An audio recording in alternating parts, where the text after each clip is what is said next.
Hola, aquí nos encontramos nuevamente este jueves chachareando en el Tianguis junto a una gran invitada que tenemos acá con Sergio. Sergio se va a sumar en unos minutos más, por lo que estamos esperando que lo haga. Y quería partir esta conversación del día de hoy con un poema. Y el poema se llama Hoy. Estoy muriendo poco a poco. Tengo olor a encierro como un baúl viejo abandonado, en desuso. Nadie se ha dado cuenta aún, pero apenas puedo hablar. Me cuesta respirar. A veces creo que he muerto. Veo transitar personas frente a mí como siluetas fantasmales. Nadie me ve. Ellos no miran. Estoy muerta sin duda. Deben ser solo recuerdos proyectados en mi cabeza. ¿Alguien escucha mis gritos? Te he dicho tantas veces sobre mi tristeza. Me siento sola en la oscuridad. Este es un extracto del poema Hoy, como les comentaba, del poemario Viviendo entre Sarracenos. Y su autora es una escritora, tallerista y editora de Catartes Ediciones. Yo creo que a esta altura le puedo decir con confianza mi amiga Connie Tapia Monroy. Quería saludarla y bueno, preguntarle primero cómo va por su editorial, que nos comente un poco cómo ha sido el trabajo desde Arica, desde una zona tan alejada de la capital de Chile, y cómo le ha ido con su editorial, y que nos salude también, obviamente. Hola Claudio, bueno, primero que todo gracias por la invitación al programa, chachareando, que al final es una conversación entre amigos. Espero que se sume luego Sergio. Uh-huh. Y bueno, contarte que Catarte Ediciones nació en el año 2015 con un proyecto que se llama Juegos Cruzados, que es una antología de microrelatos de perversiones, que es un carrusel literario que reunía relatos de 8 autores de Chile, Argentina, Perú. Y bueno, al principio, este es un proyecto que lo pensamos con Pablo Espinosa Bardi, otro escritor de acá de Arica, escritor de terror igual. Y al principio no pensamos en Catarte, pensamos en el proyecto solamente, en el proyecto Juegos Cruzados. Y cuando nos enfrentamos en esta como escena editorial de que no era acogido en el fondo el proyecto como por ninguna casa editorial, fue así como wow, el proyecto era muy bueno, es muy bueno en realidad. No sé si te mandé ese proyecto de Juegos Cruzados, y que es el primero que tenemos, entonces como que ya muchas copias no nos quedan de ese libro, pero al principio era solo el proyecto del libro, en ningún momento pensamos en la editorial misma, pero cuando nos enfrentamos a esto de que por dónde sacábamos en el fondo o cómo editábamos el libro, nos encontramos como con todas estas barreras y dijimos, ¿sabes qué? En realidad mejor saquemos nosotros el libro bajo nuestro propio sello editorial. Y Angélica nos diseñó el logo de Catarte. Ella se tomó un tiempo para diseñarnos el logo y lo sacamos, pero en ese tiempo yo estaba en Santiago y Pablo estaba en Arica. Y ahí después, bueno, hicimos una coedición con Sinosargo y pudimos sacar este primer número donde nace en el 2015. Hicimos el lanzamiento en diciembre en Santiago también, presentando el libro. Y ahí parte la historia como de sí. De ahí nosotros hemos trabajado súper lentos, creo yo, pero con esa lentitud que nosotros mismos nos hemos ido dando con la editorial. No hemos querido ir sacando tantos títulos ni llenarnos de libros, porque creemos que el trabajo tiene que ser a conciencia, por un lado, y por otro lado, profesional. Entonces el segundo año, que fue el 2016, sacamos solo un trabajo de Gonzalo Fernández Bastía que se llama El Mañana Oscuro, que es una plaquette de microcuentos pero de ciencia ficción. Y ahí es cuando hacemos la primera apertura con una colección llamada Rocket Punch, que es la que abre esta línea de ciencia ficción con Gonzalo. Y ese mismo año sacamos una revista, la sacamos también. Ay, chuta, ya. Y creo que la sacamos nada más ese año. Y ahora sí estamos sumándole cosas. No. Y claro, ya después en 2017, ahí sacamos La Taberna de Nismo, que es una revista de microrelatos de terror. La pensamos en ese momento con Pablo en hacer una revista de microcuentos de terror, pensando en que el microcuento es más accesible para los jóvenes y a la vez una plataforma, o sea, es una forma de llegar más rápidamente a los chicos de ahora, a lo que se está viviendo en el fondo, la literatura de hoy también. Pero sabes que no nos fue muy bien con el tema del microcuento mismo como de terror. Y ahora estamos trabajando una revista nueva, Una Taberna de Innsmouth número 2, basados en cuentos lovecraftianos, pero ahora nos extendimos. O sea, como que ya no es de microcuentos, sino que son relatos más extensos, de 1000, 2000 palabras. Vienen cómics también. Y ya no va a ser una revista de 40 páginas, sino que va a ser un libro, una revista libro al final, así como... No sé si va a seguir teniendo el nombre de revista porque ahora va a ser un libro como de 140 páginas, yo creo, algo así. Lo estamos trabajando todavía, no está listo, se va a salir este año. Y bueno, después incorporamos nuestro catálogo libros también dentro de la línea Rocket Punch, otra plaqueta de Daniel Olcay que se llama Yonkion. Y esa es un poco más extenso que el trabajo de Gonzalo Fernández, pero sigue siendo una plaqueta, o sea, como un tipo revista corcheteada, pero con el formato que siempre hemos llevado a cabo a través de Catartes, que tiene que ver con un paralelismo con la imagen, con lo visual, con lo estético. O sea, Catarte Ediciones no solamente es el contenido, sino que también tiene una estética definida, y esa estética definida está desarrollada con ilustradores. Entonces nosotros tenemos varios ilustradores que colaboran con nosotros y que hacen posible también que el trabajo sea un trabajo más artístico, Claro. y más visual, no solo de lectura.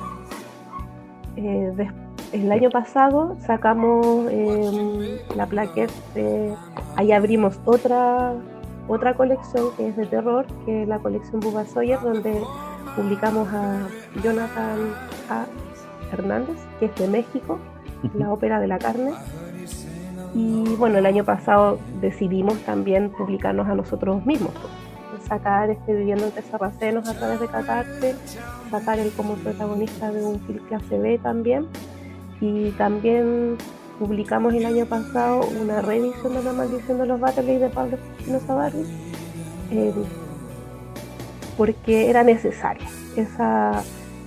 Ese libro salió bajo el sello Sinosargo en el año 2011, 2012, si no me equivoco, y necesitaba una edición y un relato nuevo que viene en la edición de Catarte. Tiene un relato nuevo, más una edición ya más como con lupa sobre los textos, y además viene ilustrada por Luis Bustos, que es un ilustrador que es iquiqueño pero está radicado acá en Arica. Así que eso más o menos como la historia de Catarte. Tenemos alrededor de 8 títulos dentro de nuestra colección. Dentro de las consultas que tengo con respecto a la editorial, leí yo el libro de Jonathan, y en él aparece, claro, lo que comentaba recién de la línea Bubba Sawyer. Quería que nos explicaran más o menos de qué esa línea o es como varios títulos que van a salir dentro de esa misma línea, entiendo yo, ¿cierto? Claro, la idea de las colecciones, bueno, en el caso de Rocket Punch, la idea es que sean líneas de ciencia ficción, que se llama de ciencia ficción, y en el caso de Bubba Sawyer, la idea es que sea de terror. Habíamos pensado en otro nombre al principio de la colección, queríamos titularla Tenebre, pero nos dimos cuenta que en Perú había ya, no sé si una revista o algo que tenía que ver con ese mismo nombre. Entonces dijimos, oh, no, si tampoco no andábamos copiando tampoco, la idea es que fuera algo nuestro y que fuera como de Catarte.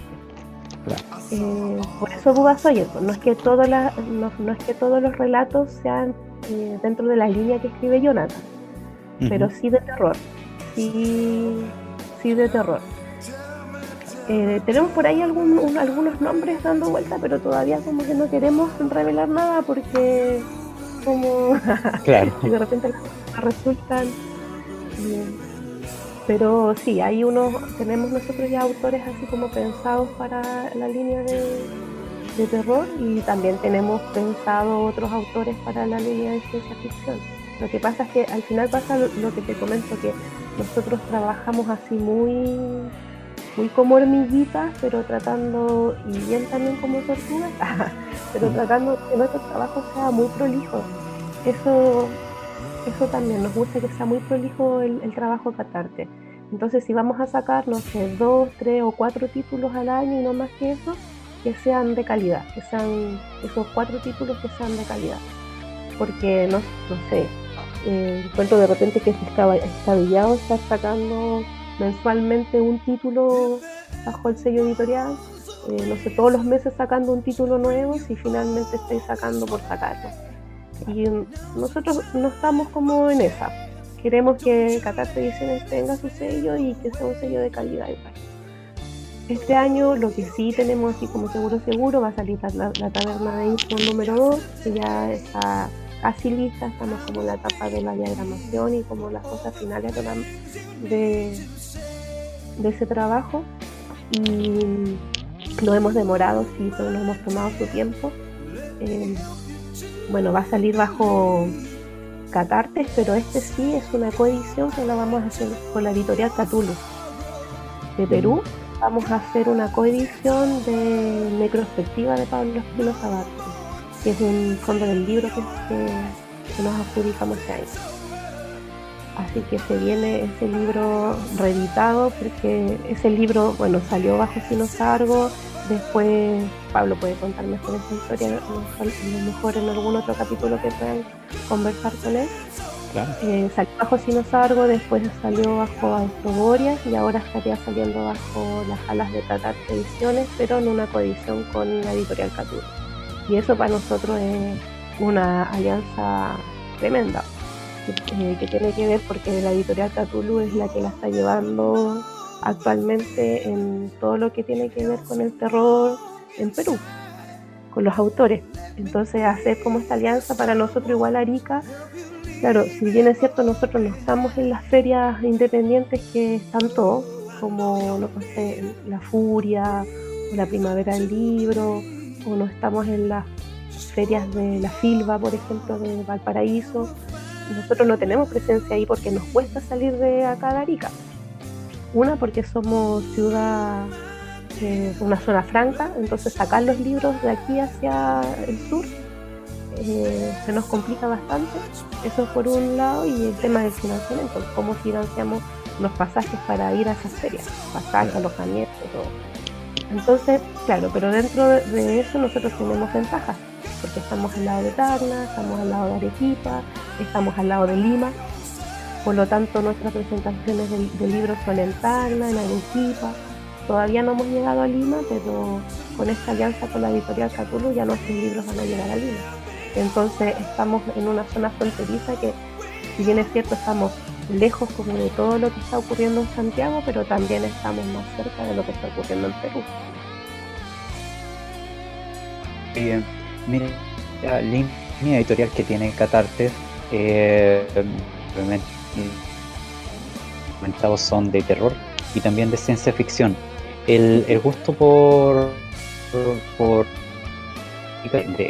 de Catarte es porque ustedes se dieron cuenta de que había como un nicho por ahí sin explotar, un gusto personal a ustedes que estaba la literatura de terror y quisieron ese terreno y los subtítulos como te ibas contando. Bueno, primero que todo, Pablo escribe literatura de terror y yo también escribo literatura de terror, pero yo también escribo ciencia ficción también, aunque mis cuentos de ciencia ficción la verdad es que no son muy conocidos, son más conocidos como los cuentos de terror. Pero va a salir uno pronto por ahí, creo, en una antología. Sí, pero no quiero decir mucho. Claro. Que lo diga, No, que lo diga. Esas cosas todavía no se pueden contar. Ya. claro, Como, no vamos a revelar nada. no podemos revelar nada. Tipo, hay algo ahí de ciencia ficción que se está forjando ahí, pero todavía no podemos contar. En realidad el tema de la editorial, como te contaba, tiene que ver con nuestros gustos personales. Y si alguien dice por ahí, oye, ¿por qué publicas este autor y no este otro? No tiene que ver así como que este es mejor o este es peor. No, tiene que ver con que son gustos personales. A nosotros Claro. nos encantó, por ejemplo, el libro de Jonathan, la forma que tiene de narrar y de también mezclar su cultura mexicana dentro de los textos. Yo lo encuentro genial, a mí me encanta. Entonces, por eso Jonathan está ahí finalmente, porque, claro, nosotros nos conocemos al final a través de los textos con ellos. Y lo que me pasa a mí, por ejemplo, con Gonzalo Fernández Bastía, también lo mismo. Él tiene una narrativa muy particular y yo lo encuentro que él presenta, no sé, situaciones. Nosotros, eso, también lo otro que nosotros también vamos a sacar una reedición de Gonzalo Fernández Bastía, que es Narraciones Extravagantes, que primero la sacó con Biblioteca Chilenia y ahora va a salir bajo Catarte. Y es porque a mí me gusta mucho lo que hace Gonzalo. Él hace fanzine, hace unas propuestas como de tarjetas muy interesantes, unos fanzines muy interesantes. Por lo tanto, para mí, tener a Gonzalo dentro del catálogo, encuentro que nos enriquece su visión. Entonces, al final, Catarte nace por los gustos nuestros, ¿no?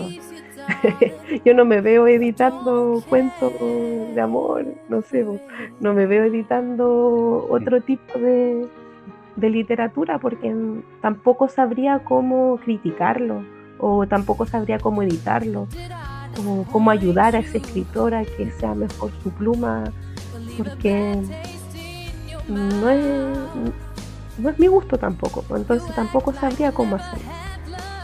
Nosotros estamos en nuestra salsa, es lo que nos gusta, es lo que leemos siempre, vemos muchas películas de terror, leemos muchos libros de terror, así como ciencia ficción también, pero es lo que nosotros, bueno, yo ahora estoy haciendo otras lecturas distintas porque estoy trabajando con un grupo los días jueves que se llama La Licuadora, que es un grupo maravilloso de alumnos que estamos haciendo un taller de creación literaria.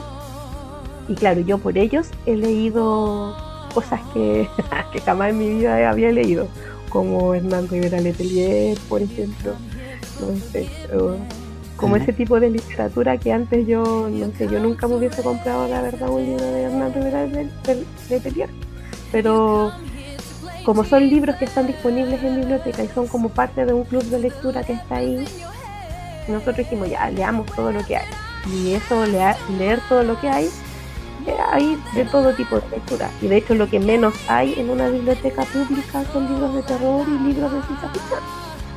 Entonces, por otro lado también pasa eso, es como tú llegas con la literatura de terror a otros lugares, porque no la miren tan feo, o que no la miren tan rara, que no te miren como bicho raro. Entonces nosotros como Catarte también hemos hecho harto trabajo en ese sentido acá en la región. Entonces, a ver, por ejemplo, contarte que el año pasado nosotros postulamos a un club de lectura en el CECREA. El centro de creación es para niños y jóvenes desde los 7 a los 19 años. Y nosotros, con el libro justamente La Maldición de los Barley, propusimos hacer un club de lectura en torno a la literatura de terror. Y el proyecto quedó. Por lo tanto, tuvimos 10 sesiones con los niños y niñas jóvenes del SECREA, entre los 11 y 19 años, leyendo el libro La maldición de los Baterles en estas 10 sesiones. Pero no solamente leíamos el libro, también eran experiencias creativas en torno a la literatura de terror. Entonces leímos un montón de autores y leímos poesía, microcuentos.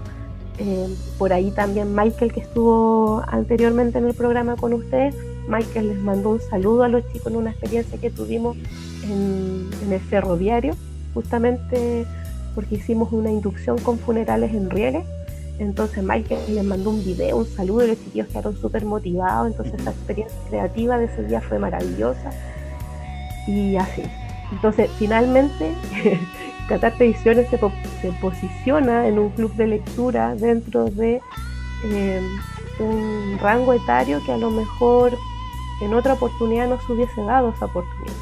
Entonces nosotros la hemos creado la necesidad de leer literatura de terror y de ciencia ficción.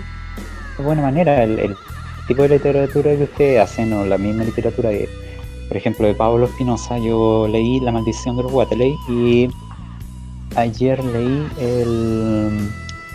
el libro de como un protagonista de un film clase B. Y de verdad son muy buenos como están narrados. El tipo de literatura que hace Pablo es como un poema que va contando, es como un lenguaje bien poético. Por lo tanto, imagínense hacer una película snuff, me parece mucho que es el género. Snuff. Snuff, sí. Claro. Se escribe snuff y es snuff. Y claro, el tipo es como de film, es como bien grotesco, pero como lo cuenta Pablo, es como hasta como que uno le gusta la película y como que dan ganas de verla, porque hace como un lenguaje como bien romántico dentro de la misma literatura, dentro de lo que está contando, que es algo bien de asesinatos, psicópatas, pero la manera en que lo cuenta es muy buena. También el poemario que tú tienes es con respecto a la muerte, a la vida, a los ciclos de la vida y la muerte, y son poemas muy muy lindos que dejan hartas reflexiones, y yo creo que quienes han leído los poemas le han gustado porque tienen harta nostalgia, tienen mucha inspiración tuya, se nota. Y quería que me contaras un poquito de tu poemario, porque entiendo que tiene como una larga historia detrás de lo que se publicó, y además que también tiene lo que yo estaba comentando, que te pedían los poemario, por lo tanto tú tenías que estarlo editando de manera hasta que salió. Claro, entonces quería que nos contaras sobre tu poemario.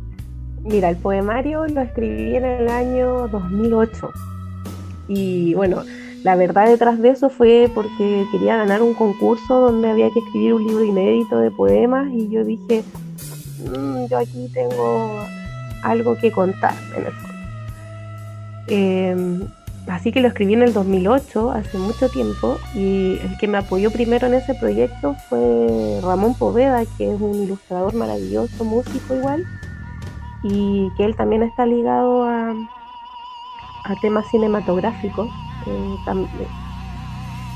Él también pertenece a una banda metalera, qué sé yo, y él enganchó mucho con este poemario y me ayudó primero como con unas, no son ilustraciones, sino que eran unas imágenes como collage.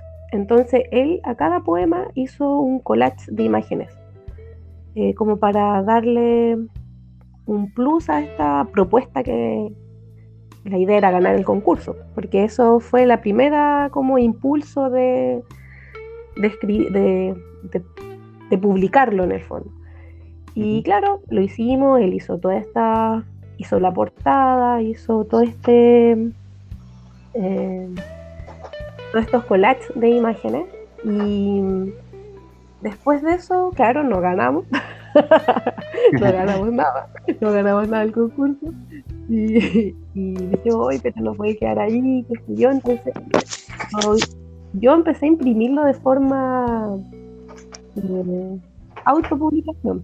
Y era como estilo fanzine, como la vieja escuela, como se hacía antes, como lo hacían antes los trastos, que se juntaban ahí en las palmeras intercambiando material, a cambiar estos fanzines. Ya, una cosa así fue lo que se me vino un poco a la cabeza en ese momento. Entonces era sacar el poemario fotocopiado, por mí misma, y tomaba un montón de estas copias, los llevaba ahí a San Diego, pedía que los guillotinaran, y ahí dependía de quién guillotinara, era si me cobraba o no cobraba, porque a veces eran muy paleteados, y simplemente los guillotinaban y gratis. Entonces después yo iba donde el mismo caballero y le llevaba galletitas porque se vendió mucho, así como mano en mano el poemario, en ese tiempo, en el año 2008. Y después, en el 2010, lo siguieron pidiendo, entonces yo lo seguí sacando. Ahí ya después hubo un receso que yo como que dije que fome, así como, y empecé a buscar una casa editorial que publicara el libro. Pero nada, pues, ni siquiera conseguí quien lo pudiera prologar, quien pudiera hacer el prólogo.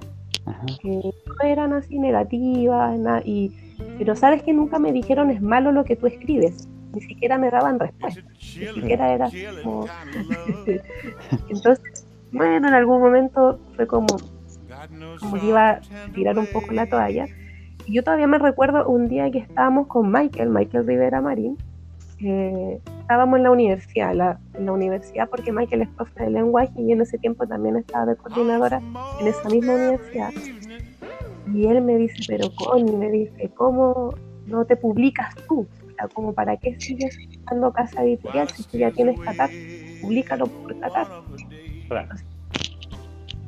Como publicarme a mí misma, si en el fondo la editorial es tratar de publicar a otro autor, no a mí misma. Y yo lo veía como raro, no sé, pero Michael me decía que muchos lo hacían y que yo no iba a incurrir como en una ilegalidad. Decía como que me animara y que lo hiciera.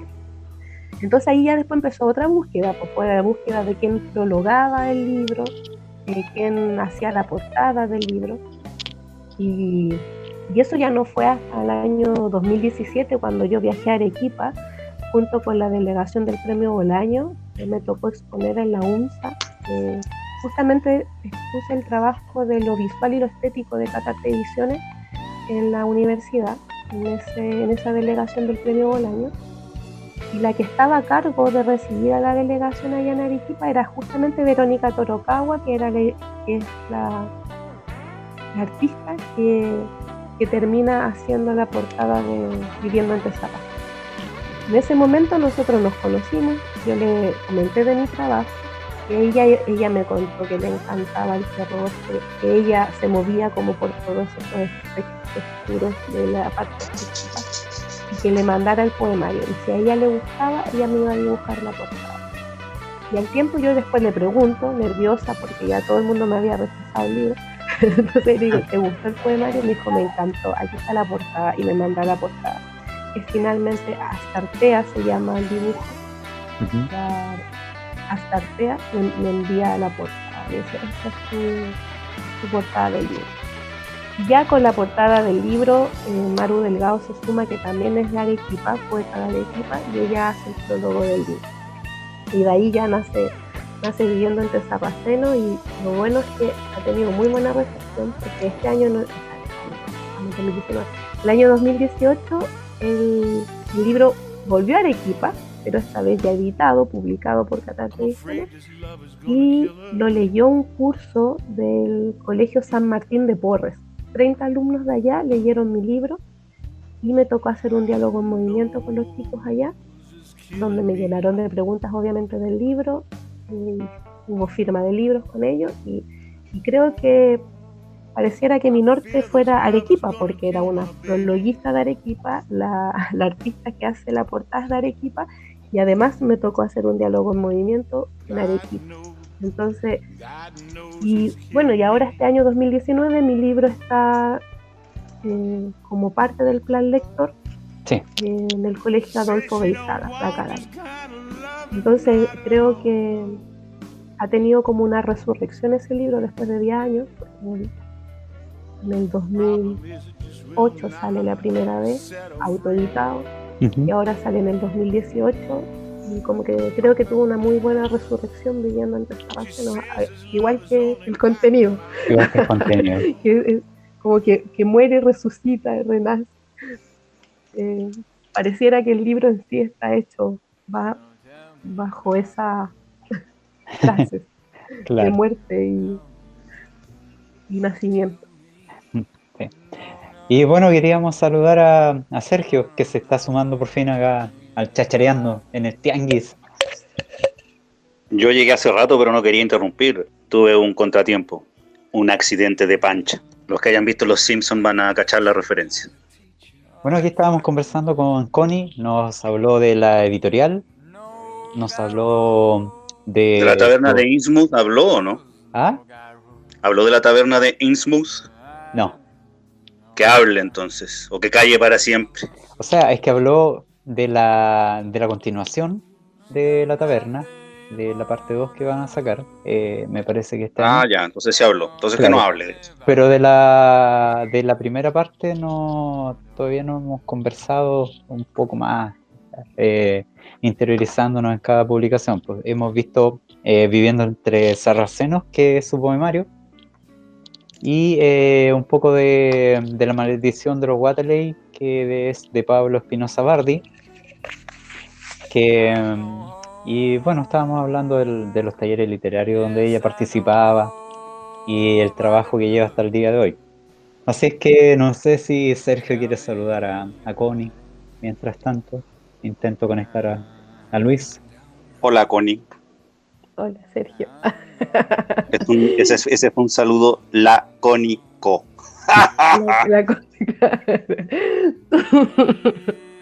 Yo estoy ya para stand-up comedy también. Sí, así veo. Próximamente voy a dedicarme al stand-up comedy, porque habemos muchos comediantes aquí que no lo quieren reconocer en el mundo de la fantasciencia. ¡Volvió el más grande de todos! El Godzilla de la fantasciencia. Están contando everybody. Hola, Luis. Hola.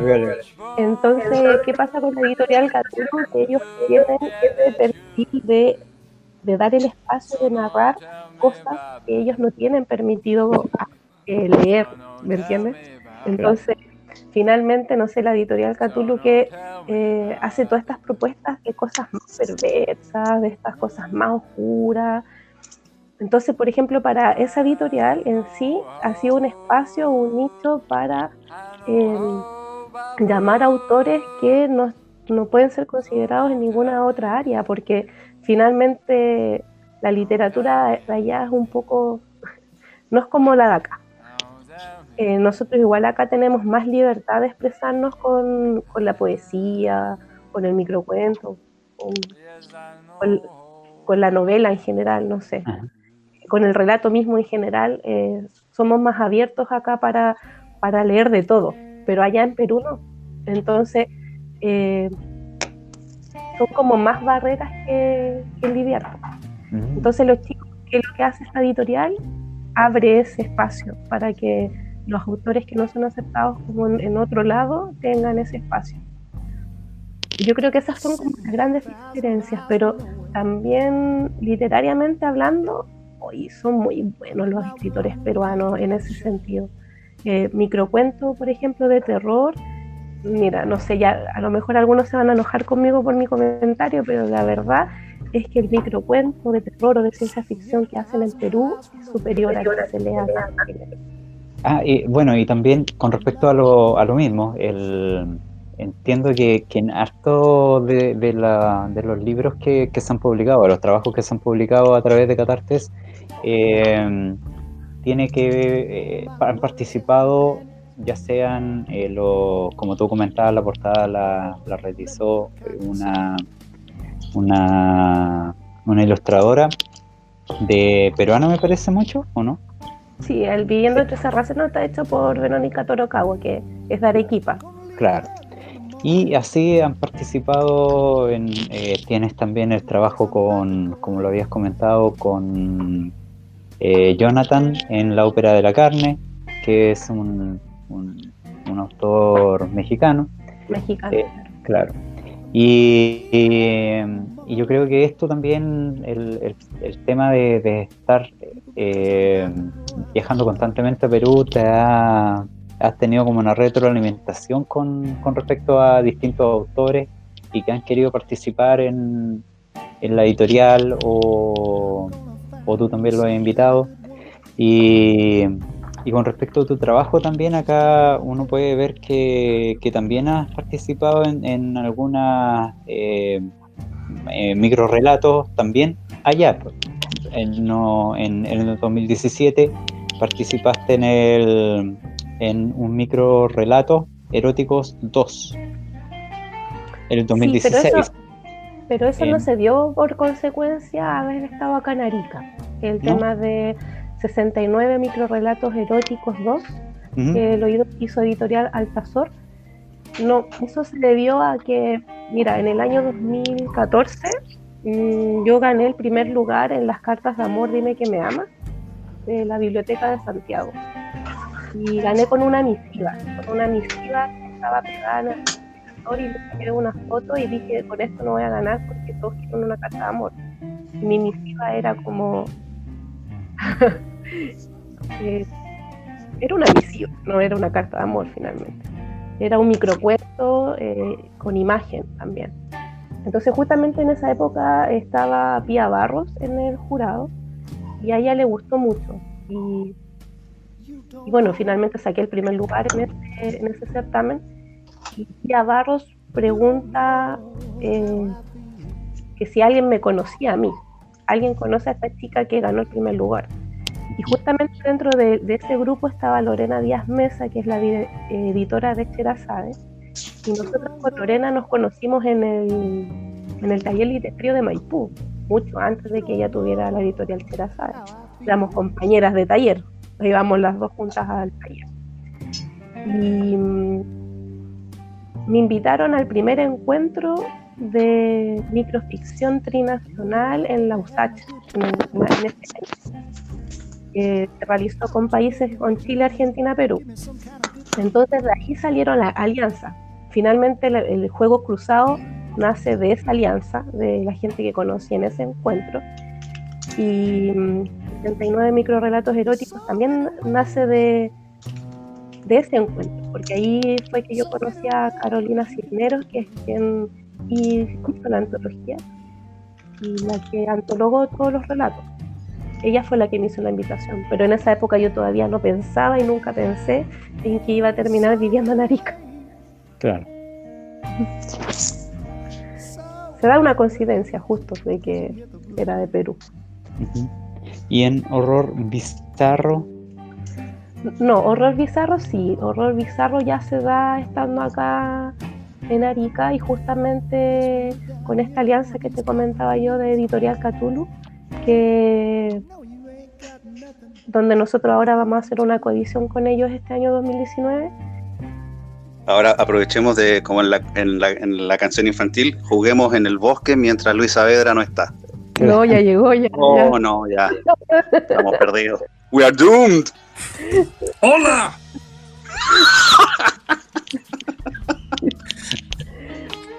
¿Se escucha bien ahí? Ahora tengo audífonos. Sí, no. Ahora se escucha. Luis, ahora que tú estás en línea, y aprovechando de que estábamos justo hablando de mi poemario, tú hiciste una reseña de mi poemario. Sí. Así que tú igual puedes como compartir un poco esa lectura con nosotros. Sí, me pareció un poemario poderoso. Me recordó mucho a un concierto que fui de Ken Dance, en donde cantaba ella, no me acuerdo en este momento cómo se llama la vocalista, que siempre me recuerda a una voz muy antigua que llama siempre desde el Mediterráneo, esa cosa pétrea, esa cosa tan arcana, ya que se ha fundido con la tierra, con la hierba. Y realmente me impresionó. Y se lo hice saber a Connie, y le escribí incluso una crítica que está posteada en el sitio de la Connie. Es una voz original.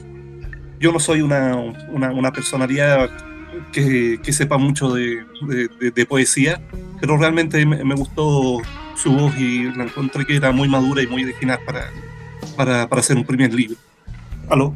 Aló, sí, que quedé así. Anonadados. Te escuchamos tu voz, Luis. Claro. Sí, como dice Luis, yo publiqué la reseña de Luis Saavedra en mi blog, así que lo pueden encontrar ahí para leerlo. Y bueno, Sergio ayer nos comentaba que él, si bien no es como escritor, ha hecho pocas cosas en el género del terror, pero también ha escrito, me parece mucho que el único cuento, sí, tal vez ha hecho más, pero él me puede corregir, pero leí en una antología que es de Aura Ediciones, de cuentos de no muertos, me parece mucho, que de relatos zombies en Chile, y él ahí tiene un relato de terror, así que no, pero no es de terror. No es de terror precisamente. Es sobre matemáticas. Ya. Sí, sobre matemáticas. O sea, es un cuento infiltrado. Bueno, el editor me dio carte blanche. No sé, el francés de Luis es mejor que el mío, pero... Sí, mira, carte blanche. ¿Suena mejor? Eso. Me dio carte blanche, ¿viste? Así bien. Como Ali. Y me dijo, escribe yo le dije, no me gusta escribir sobre zombies, no me gustan los zombies.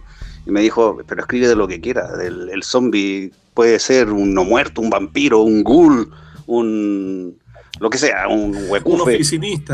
Un oficinista, un funcionario del banco, cualquier cosa. Entonces, como yo, claro, el relato transcurre mucho tiempo después de un apocalipsis zombie, eso sí.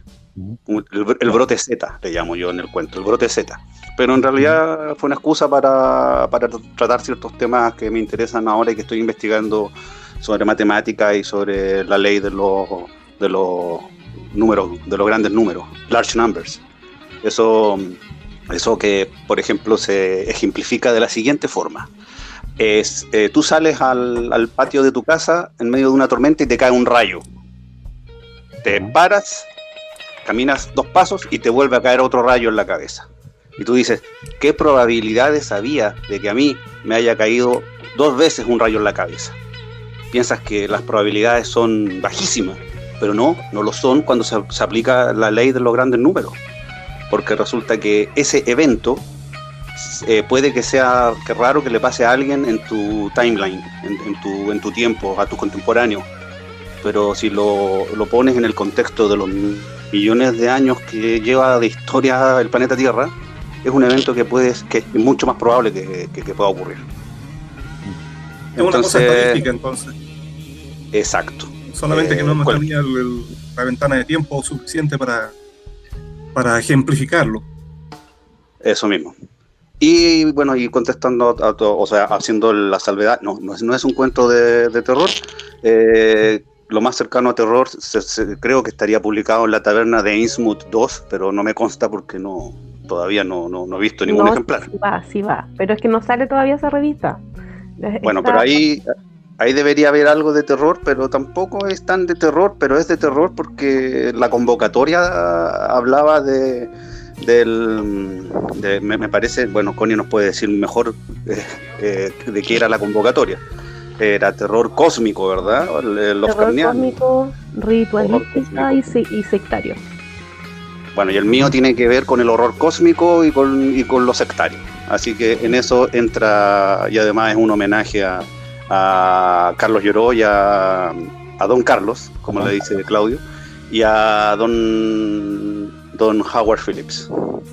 pero tampoco es terror. En el fondo vendría siendo terror porque está enmarcado dentro del género del horror cósmico de Lovecraft, pero Lovecraft es alguien que permea todo lo que yo escribo. Siempre aparece Lovecraft, hasta en lo infanto juvenil.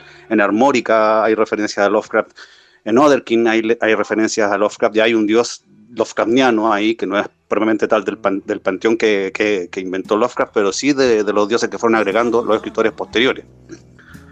Claro, como del universo. Claro, sí.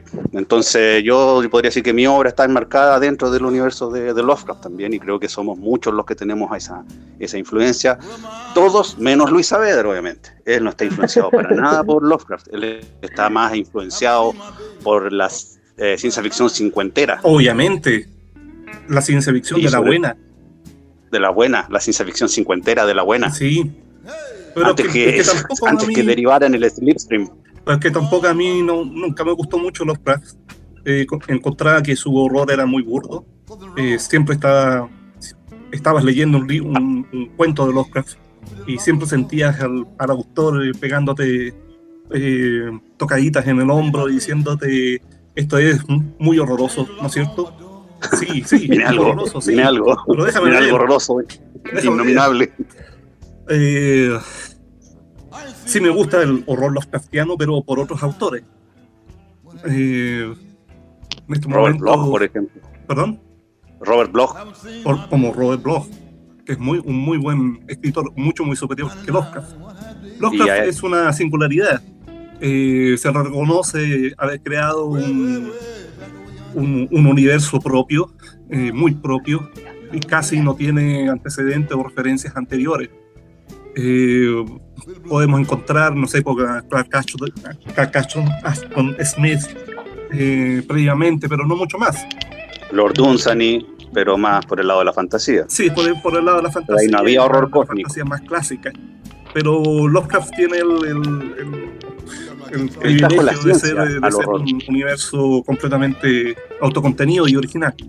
Y ha sido una influencia que ha ido más allá de la literatura, que ha permeado al cine, a los videojuegos, a los cómics. Sí, porque al final es una elección estética. Y es un universo participativo. Bueno, en eso ayudó que Lovecraft no tuviera heredero, y básicamente Derleth se apoderó de su obra, porque él dejó de testaferro a otro tipo, que no me acuerdo el nombre en estos momentos, pero que se suicidó, y se suicidó justamente en el mismo campus donde estaba William Burroughs, en México, me parece. Bueno, Derleth desperdigó toda la obra Urbi et Orbi. Claro, pero la fue también modificando y agregando elementos que no tenían. Eso siempre era algo que nos contaba nuestro amigo Sergio Meyer, que le llamaba el traidor Derleth. El traidor Derleth, pero lo hizo famoso. Sí, una cosa por otra. Así es. ¿Con qué continuamos? Con Connie, que es la invitada de honor. Bien. ¿Pero cómo? Pero yo estoy muy entretenida escuchándolo a ustedes. No, pero Luis estaba hablando de la sensación que le había provocado la lectura de tu poesía, ¿verdad? Pues de la poesía era específicamente, ¿no? Sí. A mí me gustaría hacerle una pregunta a Connie, porque tú estás en la frontera, en una trifrontera con Perú y Bolivia. ¿Tú crees que yo conozco más o menos la movida que hay en Perú, que es súper fuerte y en Fantástico es bien fértil, en Lima, pero también en las provincias? ¿Tú crees que eso se permea hacia Chile? ¿Que hay escritores chilenos que prefieren más publicar en Perú que en Chile? ¿Y que miran más Perú que Chile? En el caso de nosotros, en el caso de acá de Arica, no son muchos tampoco los autores que siguen como esa línea. La línea de terror y ciencia ficción no son tantos. Acá en Arica, por lo menos, no somos tantos los que escribimos esto.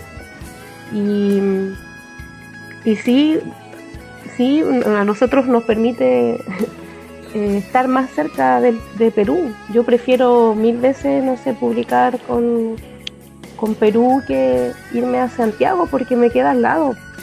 Eso lo comentaba creo que al principio con Claudio, cuando te comentaba que para mí es mucho más fácil hacer una presentación de libro en Tacna, hacer una presentación de libro en Arequipa. Todavía no llegamos a Lima, pero estamos al lado. Y que nuestros libros se vayan hacia el Perú es mucho más fácil que se vayan en este caso al sur. No sé si la gran movida está en Lima en realidad. Allá están todos los autores que escriben terror y ciencia ficción. También, claro, hay algunos autores que son como de provincia, pero toda la movida misma está en Lima. En Lima hay artistas visuales también, por eso comentaba el tema de Verónica Torokawa, por ejemplo, que ella es parte como de esta movida artística también ligada al género de terror.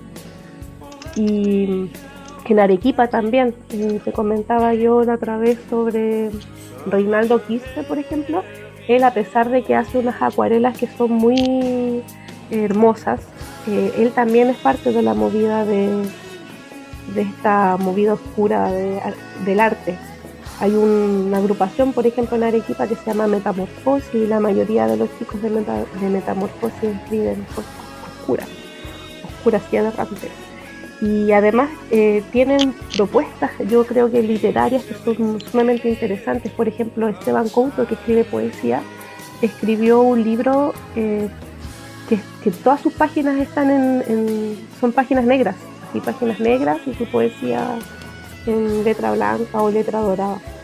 Entonces ellos también, lo otro que ocurre es que también es mucho más barato publicar en Lima, en términos de costo, y con páginas de mucha mejor calidad que en Santiago, con portadas más bonitas, mejor diseñadas, etcétera. Entonces también para nosotros estando en la frontera, es mucho más atractivo mirar hacia Lima que mirar hacia Santiago. No sé si respondí tu pregunta. Por supuesto. Yo tengo otra pregunta para Connie. Bueno, están hablando de Perú y de Bolivia. Yo sé que la persona por la que te voy a preguntar no es de ninguno de esos dos países, sino que es de Uruguay. Es Gerardo Blumenfield. ¿Tú estás familiarizada con su obra? Mira, pues con su nombre sí, pero no con su obra misma. Creo que una vez Michael Rivera en algún momento me conversó de él, pero no, la verdad, no mucho. Bueno, yo conocí a Blumenfield por Michael, justamente. Sí, Michael me había nombrado.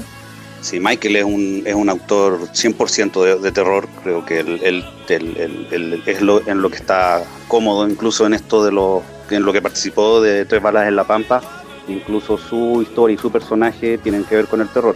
Y Blumenfield nos invitó a participar de un libro que se llama El horror que vino del sur, un tributo latino a Ramsey Campbell y al Círculo de Lovecraft, por extensión. Y ahí fue cuando yo me enteré que existía Blumenfield, y al parecer Michael lo mira mucho, y Blumenfield le hizo un prólogo para un libro que esperamos publicar algún día, uno de todos estos tantos libros que están escritos hace 5 o 6 años y están esperando su momento. Es una antología, una colección de cuentos de Michael, de cuentos de terror. Sí, pero de todas formas, cuando yo hablaba de que no existían muchos autores como en esa línea, me refería como a la ciudad misma de Arica, como en ese concepto de frontera misma. Y por eso que, como te digo, yo decía, porque hacia el sur, claro, hacia el sur está Michael, y hay autores. De hecho, por ejemplo, no sé, pues está las mismas revistas Valdivia Críptica, que hacen ellos trabajo de terror. Alguna vez Ominous Tale. Alguna vez existió Ominous Tale también, que es del sur.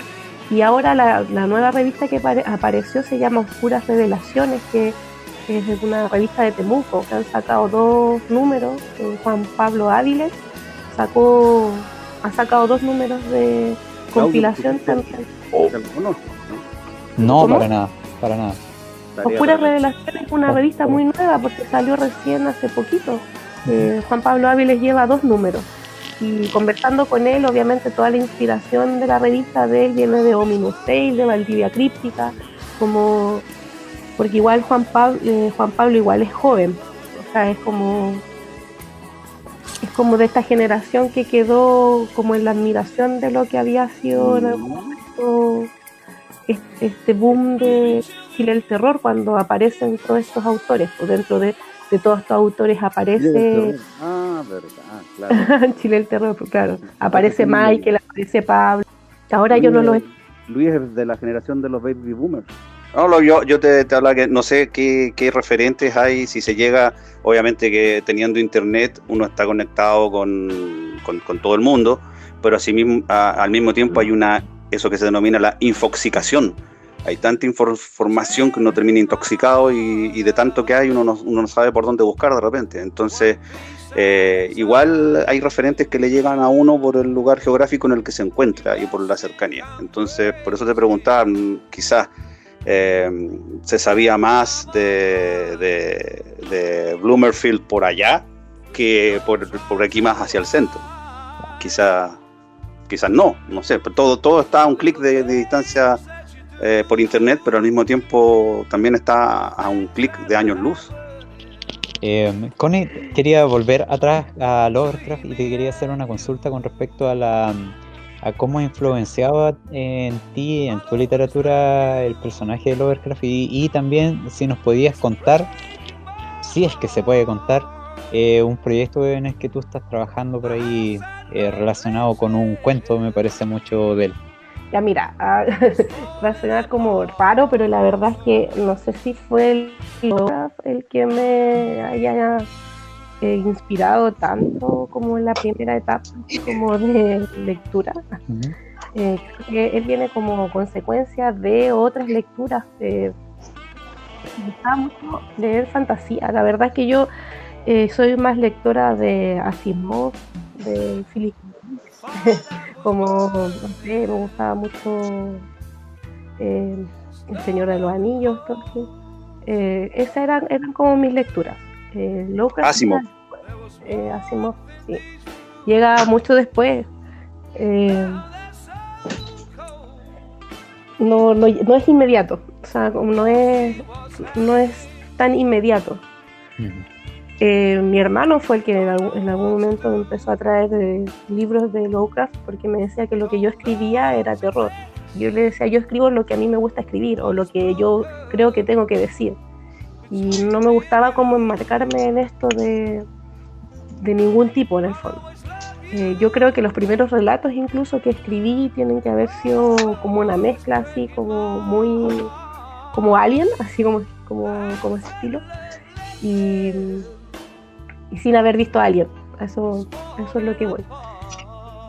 Ahora, claro, hice el proyecto que tú me preguntabas, es un proyecto de cómics que hice hace muy poquito, que ya está listo, que lo hice con René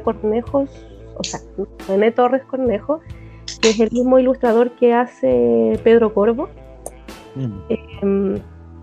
Pero esta idea tampoco nace así como directamente mía, sino que nace de mi hermana Angélica. Yo tengo una hermana que ilustra cómics, y ella también escribe una novela de fantasía. Y ella en algún momento propone una idea de que hiciéramos como un trabajo colectivo relacionado como con ella se inspiró como con este tema en la playa. Entonces me dijo, mira, en realidad hay una idea dando vueltas por ahí, y dijo, escribamos algo colectivo. Y finalmente fui la única que escribió y nadie más escribió nada, y quedó como esa idea ahí dando vueltas. Y se trataba, bueno, es que no les puedo decir porque si no sería como arruinarles el cómic. Entonces, bueno, ahí quedó esa idea, y en algún momento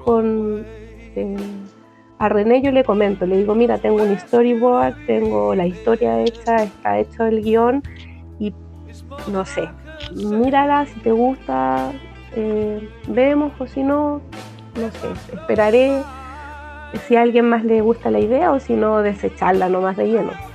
Y a él le gustó la idea, le gustó mucho la historia, así que quedó un cómic cortito de 5 páginas, y ese cómic va a cerrar la taberna de Innsmouth. ahora en esta publicación que vamos a sacar, que es donde también aparece un relato de Sergio Amira, vienen relatos de Patricio Alfonso también, que son como los autores chilenos que aparecen en esta publicación. Muy bien.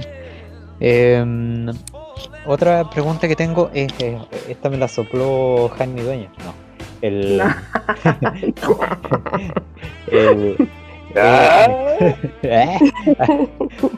Es si van a empezar a sobre la literatura que tú haces, ya sea dentro del terror o la ciencia ficción, ¿tú ves que como mujer, no sé, que te cuesta más llegar a los hombres que leen este tipo de literatura? ¿O da lo mismo? Es una cosa que da lo mismo. O si es poco... Yo creo que la ciencia ficción en sí, en general, la literatura es muy machista. Bueno, ahí estamos con dos hombres que no sé si se van a espantar o no, pero sí, es muy machista la ciencia ficción y el terror también es muy machista. Pero mira, la verdad es que yo no sé si la literatura de terror o de ciencia ficción en sí, no sé tampoco si es del gusto como de que todas las mujeres quieran escribir ese género. Porque, claro, por ejemplo, no sé, pues a nosotros nos ha pasado que en las 2 convocatorias que hemos hecho en la taberna, lo que menos llega son relatos de mujeres. Entonces, no es masivo tampoco la participación y no es masiva como la convocatoria. Entonces...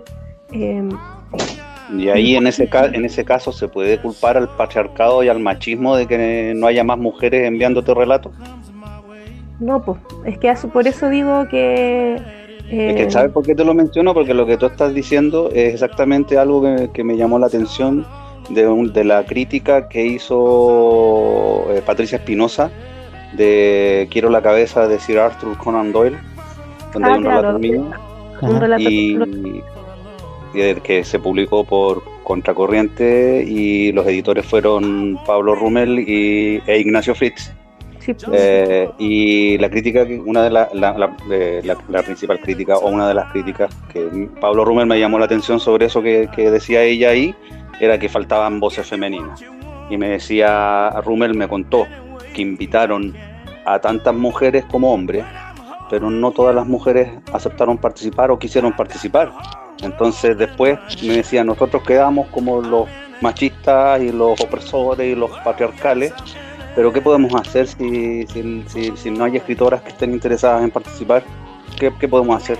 ¿Vamos a poner seudónimos de mujeres para sí, que hayan 50-50? Pasa lo mismo en la taberna, porque en la taberna también cuando dimos los resultados de las escritoras, o sea, de los que habían quedado seleccionados, también fue la crítica, así como, oye, 2 mujeres seleccionadas.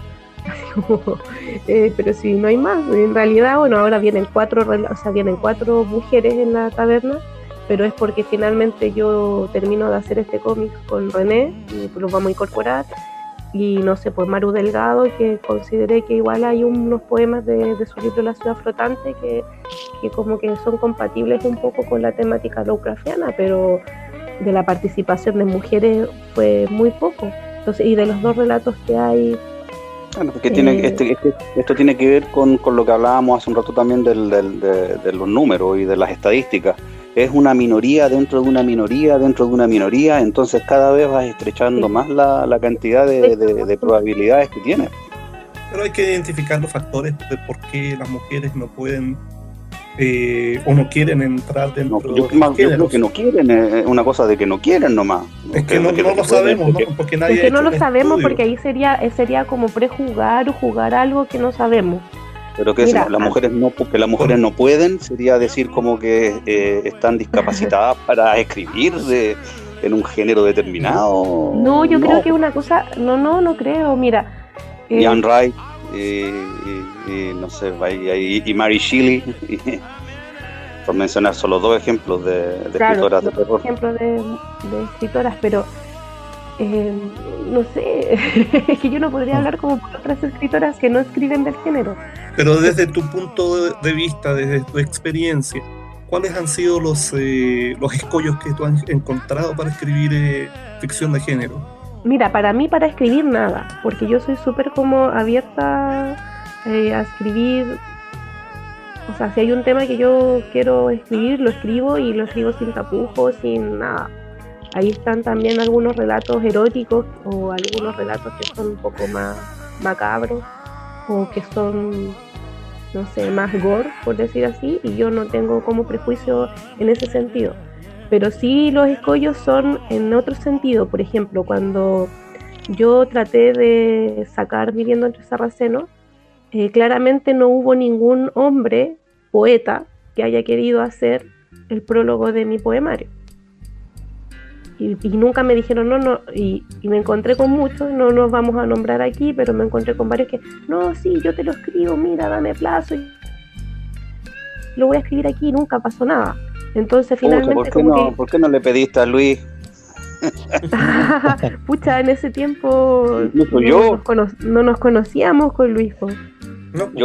Hay una escritora a la que yo no conocía y me escribió y me pidió que le escribiera un prólogo para su libro. Wow. Sí, pero yo nunca me hubiese imaginado pedirle a Luis, que es un escritor de ciencia ficción, pedirle que me haga un prólogo para un poemario. Oye, pero igual sigo siendo escritor. No, sí, pues sí, pero me resulta que no sé, no me hubiese imaginado. En realidad, cuando empecé a buscar alternativas, así como de poetas que estuvieran como en ese momento en la movida. Es que sabes que de repente es más interesante que tengas el prólogo de alguien que es desde fuera del género y de lo que tú escribes. Es que a lo mejor nosotros, claro, ese es el tema, porque finalmente cuando tú buscas a alguien que está como dentro de lo que tú supuestamente piensas que es dentro de tu línea, te encuentras con esto de que se hacen los lesos, no te responden, nadie te dice nada, ¿cachai? Es como, ¿me entiendes? Y es como...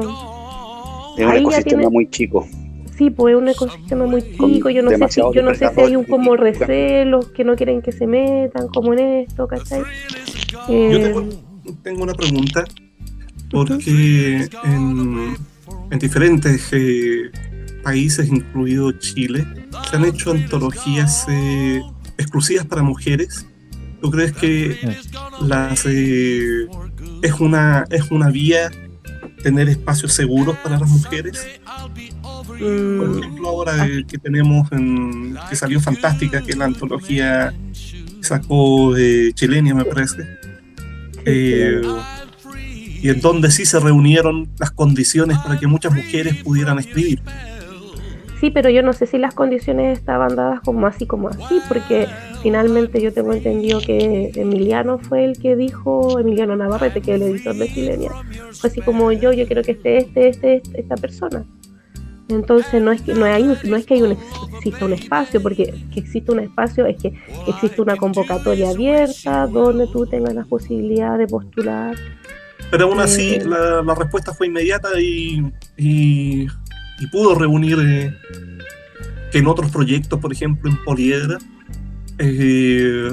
cuesta mucho que las mujeres escriban, básicamente porque no les interesa o nunca responden.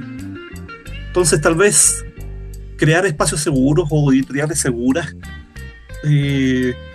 para las chicas escritoras podría ser una respuesta. Pero es que existen porque, por ejemplo, no sé, pues está Asterión de Ergosum, por ejemplo.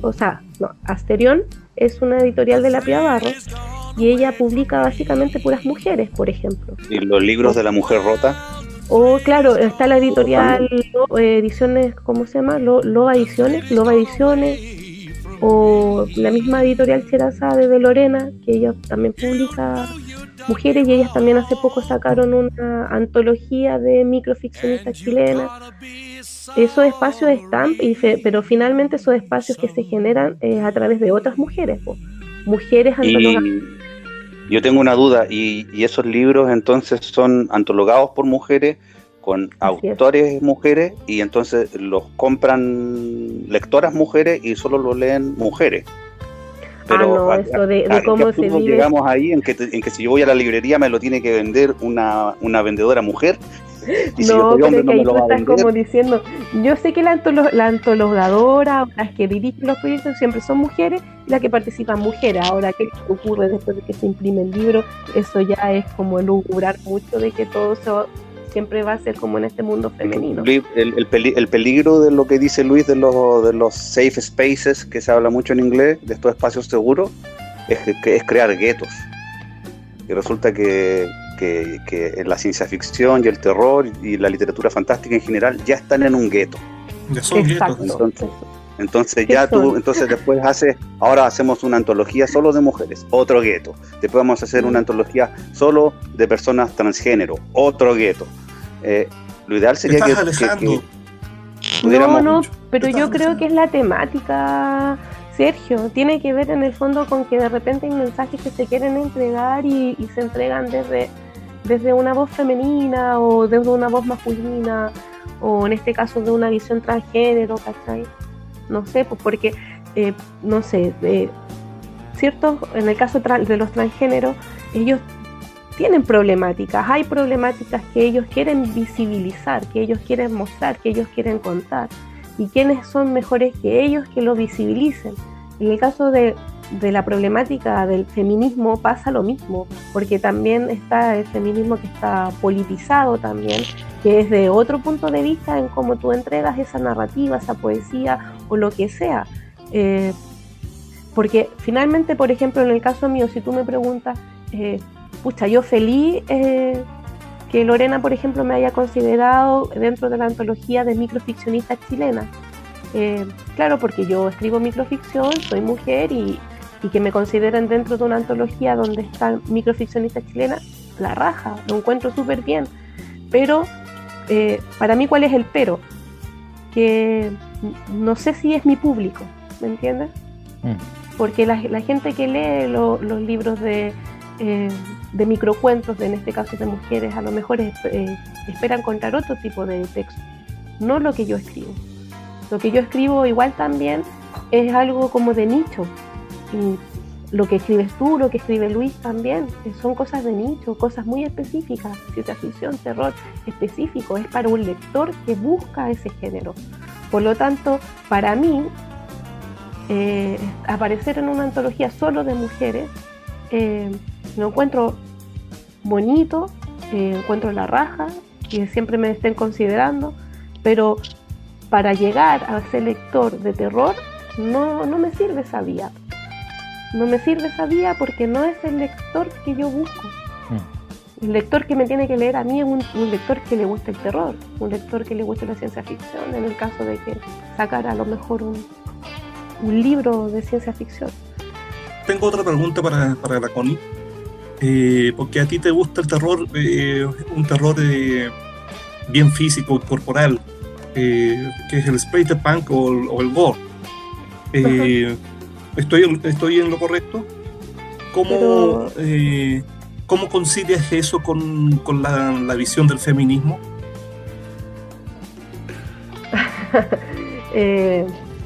A ver, porque yo siempre he pensado que las historias no se pueden contar desde el punto de vista de la víctima o desde el punto de vista porque mira, yo he leído muchos textos que hablan así como de la mujer maltratada por el hombre, casos así como ya miles de relatos hay de eso, pero nadie relata qué es lo que le pasa a ese hombre torturando a una mujer o qué le pasa a ese hombre matando a esa mujer. Entonces yo sí me pongo en esa vereda. Y siempre me gusta ponerme en esa vereda incómoda, porque finalmente hay un tema ahí que no se habla, de los hombres que quieren, por ejemplo, o no solo hombres, de las personas que quieren, no sé, comprar chicos, chicas o niños para torturarlos, para hacer lo que quieran. Bueno, ahora hace poco que apareció este grupo Nido, ¿verdad?, donde mostraban todos estos casos de mujeres que eran raptadas y hacían a su antojo lo que querían con ellas. Y claro, yo me atrevo a decir que yo sí he relatado desde ese punto de vista, del psicópata que toma a las mujeres. Y es porque yo digo, porque si ya estamos llenas de relatos de mujeres que hablan de que su marido la maltrató. o de que la pareja la maltrató, o de que X persona la maltrató. Entonces- Pero ¿qué pasa del relato que no está contado y que está ahí? Entonces lo tuyo es una exploración. No sé si decir exploración, pero no me gusta nunca relatar nada desde la parte cómoda de algo, porque eso ya está contado, ya está dicho, ya la gente lo conoce. Por lo tanto, y me gusta también, yo en algún momento partí escribiendo muy desde la voz masculina también. Y eso sí fue un experimento que hice, porque fue como, oye, nadie me lee como Connie Tapia, pero ¿qué pasa si me leen como si fuera un hombre? Firmando con un seudónimo, por ejemplo. Y eso también lo hice. Y... Eso es interesante lo que tú dices, porque a lo largo de la historia de la literatura, muchas mujeres han decidido escribir desde el punto de vista masculino y con nom de plume masculino, básicamente por el... James Tiptree Jr. Exactamente, básicamente porque el medio las coerciona para hacerlo. Y de ahí nacía mi pregunta, pues, justamente. Oye, pero yo tengo una pregunta rapidita. ¿Leíste American Psycho? Yo no la leí, no. Bueno, porque American Psycho está relatada desde... El narrador es el psicópata, Patrick Bateman. Así que me recordaba mucho lo que tú estabas diciendo a Bret Easton Ellis en American Psycho.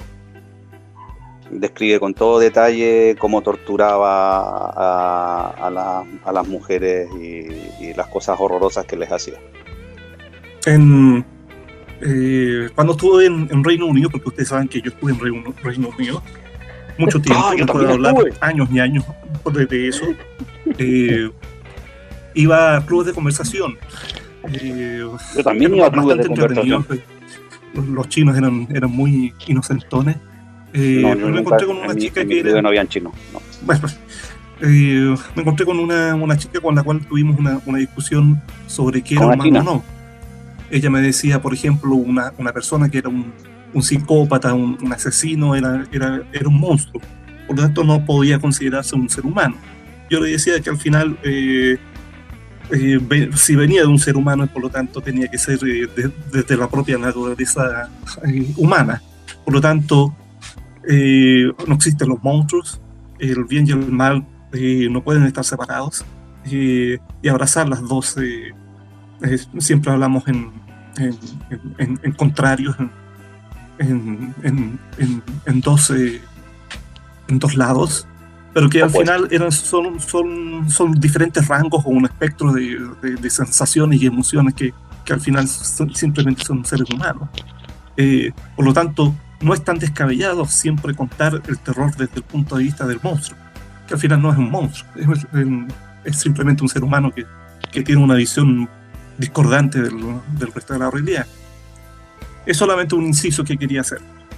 Sí, eso me hace recordar, yo hace poco terminé de ver un documental que hay en Netflix sobre el tipo que inauguró a los asesinos en serie en la cultura popular norteamericana, que es, ¿cómo que se llama? Ted Bundy. Hay un documental sobre Ted Bundy. ¿El que se vestía de payaso?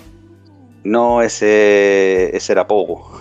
El payaso, sí, no, ese era otro. Bueno, tienen una cantidad. Ted Bundy fue el primero que hizo que el FBI y todos se dieran cuenta de que tenían que ponerse de acuerdo entre todos los estados para compartir información, porque el tipo andaba matando mujeres de un estado a otro y no podían darse cuenta que había un patrón y que era el mismo sujeto, porque no compartían información entre las distintas policías y las distintas agencias. Y también vi ya este no es un documental, sino que es una serie dramatizada de otro Ted, que es el Una Bomber, Ted Kaczynski. El Una Bomber, ok. El Una Bomber, el famoso Una Bomber. Esa está dramatizada, ¿sí? También una serie bien interesante. Pero esto, como dice Luis, yo también estoy de acuerdo con eso. No, cualquier cosa que provenga de un ser humano no tiene que ser necesariamente humano, porque hay una cosa que en ética se enseña y que te hablan de la potencia del ser, la potencia del ser. Entonces muchas personas que están contra el aborto y que están informados de esto, te dicen que cuando en la discusión de cuándo comienza la vida, cuándo el ser humano es ser humano, cuando comienza el proceso de gestación. Entonces hay discusiones que a partir de las 3 semanas, a partir de estas semanas, de esta cantidad de otras, pero hay gente que te dice no, si esas células tienen la potencia de ser, y su potencia de ser es un ser humano, entonces es humano. Y eso te anula de inmediato cualquier discusión sobre cuándo esa célula, ese feto, ese cigoto, el cigoto ya es un ser humano, porque tiene potencia de ser humano. No tiene potencia de ser perro, ni de ser dragón, ni de ser robot. Tiene potencia de ser humano. Entonces va a ser un ser humano. Y cualquier actitud y cosa que haga el ser humano es inherente a la humanidad.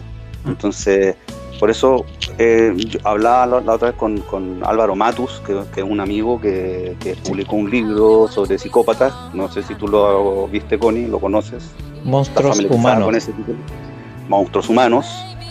Entonces, yo hablaba del título porque ahí está, justamente en el título está eso, monstruos humanos. Bueno, pero la editorial Cthulhu, un humano que actúa como un monstruo, pero en realidad no es que sea un monstruo, es un humano. Es una pura etiqueta.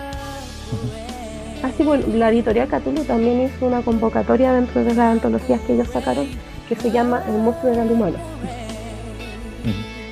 Y yo creo que sale justamente porque aparecen como relatos hablando de esto que estamos conversando ahora.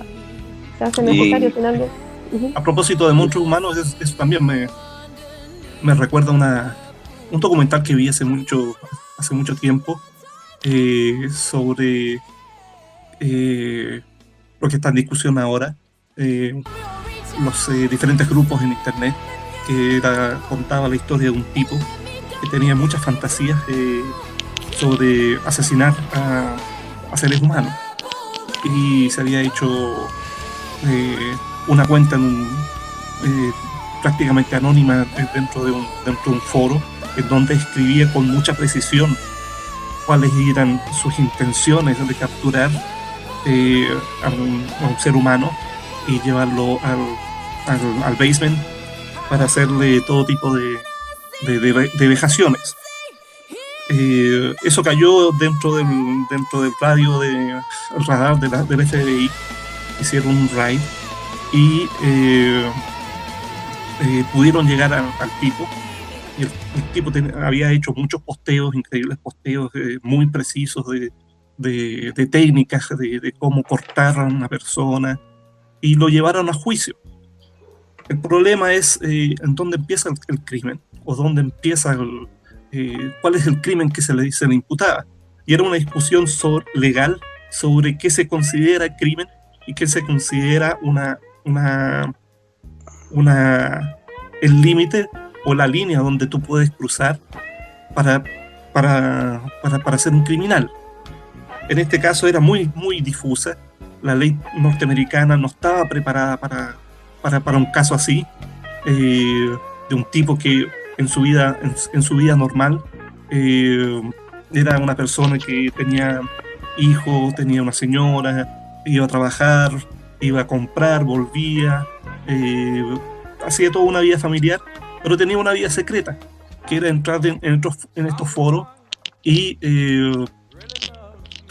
sublimar todo lo que tenía dentro de sí, haciendo estos relatos muy morbosos y muy detallistas de raptos y vejaciones. Es muy interesante observar que la mente humana es un universo que todavía no se puede así. Tú no lo puedes reducir, no la puedes catalogar, y finalmente tú puedes ver a una persona pero nunca conocerla. Mi última reflexión va por el hecho de que el ser humano nunca cree que está en un error hasta que está en un error. Y también aquellos que hacen mal nunca saben que están haciendo mal. Siempre hay una racionalización del horror o un bloqueo del horror. No, de una modo justificación de los actos, pues. Es una autoexplicación, es un autoentendimiento con el mundo. Es como yo hago esto porque tengo mis razones por hacerlo. Exactamente. Pero mira, y eso, perdón, pero como se mencionó esto del nido.org y todo eso, Internet ayuda a que todas estas personas se sientan menos culpables de lo que hacen porque encuentran a 1000 hueones más que están en la misma parada. Así es. Entonces dicen, yo no puedo estar tan enfermo porque hay 1000 hueones más enfermos como yo que estamos compartiendo lo mismo, entonces yo no puedo estar tan mal, ¿verdad? Hay una validación. Hay una validación, pero también hay una validación individual, que es el universo interior que tú tienes, y por lo cual, no sé, pues si uno de los tipos asesina a una persona, ese tipo siempre va a encontrar una racionalización a lo que hizo, y simplemente va a decir que no es tal cosa, porque en realidad, y una razón que es difícil de entender porque internamente la lógica interna de ellos tiene toda una variación. Trata de entender al caníbal. Esto mismo lo habíamos conversado con Luis hace poco, porque justo acá en Arica hubo un caso de un muchacho que es profesor de arte, que primero mató a su hijo que tenía 1 año 8 meses y después se suicidó.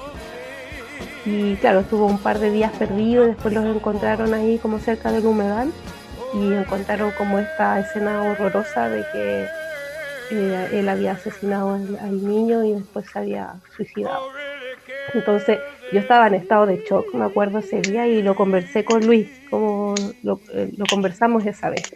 Y él decía, de verdad que estoy así como en estado de shock como con esta noticia, porque finalmente igual dentro de acá de la escena ariqueña, que es una ciudad pequeña y todos nos conocemos en realidad, enterarte como de una noticia así era atroz, era como yo no tenía como forma de racionalizar eso. Y me acuerdo que Luis en ese momento me dijo algo que yo igual dije, sí, tiene mucha razón, que tenía que ver en el fondo con este análisis de que desde la antigüedad la gente quiere hacer como propio algo que, o sea, en el fondo yo me llevo a la muerte todo lo que es mío en el fondo, y dentro de esto estaba el pequeño, como un poco de racionalizar. Los faraones egipcios hacían eso, y no sé, pues que Luis lo puede explicar mejor que yo, pero yo me acuerdo que él como que llega a esa racionalización de que por qué al final esta persona toma la decisión de matar al hijo. No sé si tú recuerdas esa conversación, Luis. Sí, la recuerdo muy bien, pero también quería decir que las ciudades chicas son las peores. Pueblo chico, infierno grande, dice. Pueblo chico, infierno grande, y tenemos grandes series sobre eso, Twin Peaks, ¿no? Sí. Sucupira.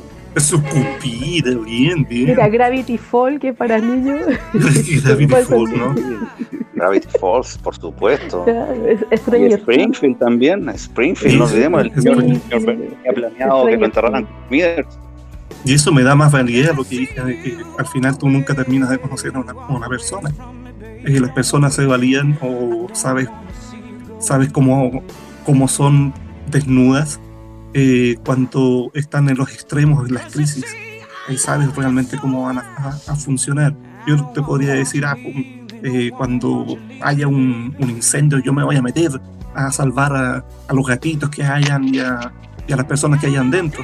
Y realmente si es que me pasara, yo no sé cómo realmente reaccionaría. Tal vez sería un típico cobarde. Pero sí, basta un poco de presión para saber un aspecto de la personalidad humana. Y con eso me quiero despedir. Que tengan ustedes buenas noches, sueñen conmigo y, por supuesto, y cierren bien sus puertas.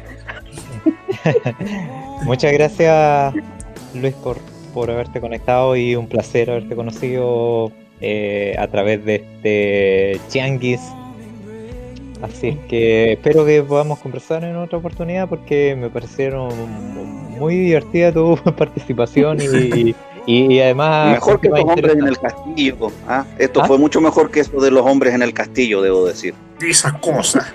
Esas cosas. Esa cosa llamada los hombres en el castillo. ¿Qué es eso? Ah, Oye, yo es la atalaya. Ah, son los es la testigos de atalaya, Jehová. por supuesto. Muchas gracias por haberme invitado. Fue un momento agradable. Y Te dispensamos. que estén bien. Chao. Chao. Chao, Luis. Bueno, yo creo que también vamos voy a ir retirando. Cerrando el tianguis Sí, el tianguis de hoy. hacia los brazos de Morpheus. Bueno, Bien. así Todos es que, tenemos claro, como que despedirnos, ¿no? sí, así es que Connie, no sé si quiere dejar alguna invitación para que conozcan los trabajos de la editorial. Bueno, primero que todo, darle gracias a Sergio y a Claudio, a ti, obviamente, por esta invitación de chacharear un rato. Estuvo muy entretenida la conversación. Yo creo que hubiésemos, con cervezas y hubiésemos quizás estar hasta las 6 de la mañana conversando, hubiésemos seguido conversando. Nada, que la gente revise Catarte Ediciones, lo pueden googlear, ahí se encuentran como con el blogspot de Catarte Ediciones. Está también el fanpage de Facebook, tenemos Instagram también como Catarte Ediciones, así que ahí nosotros vamos subiendo nuestros libros, vamos subiendo las reseñas que tenemos de los libros. Y Twitter. Y Twitter también. Twitter es mío, es Sí. Australinor.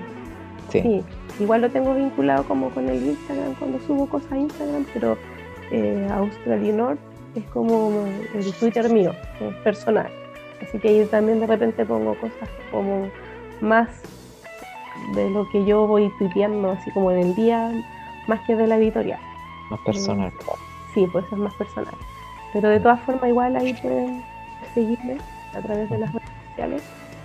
Y eso, agradecer esta instancia y bueno, que en realidad que la gente se entusiasme a pedir los libros. Nosotros hacemos envío a través de correo certificado desde acá de Arica.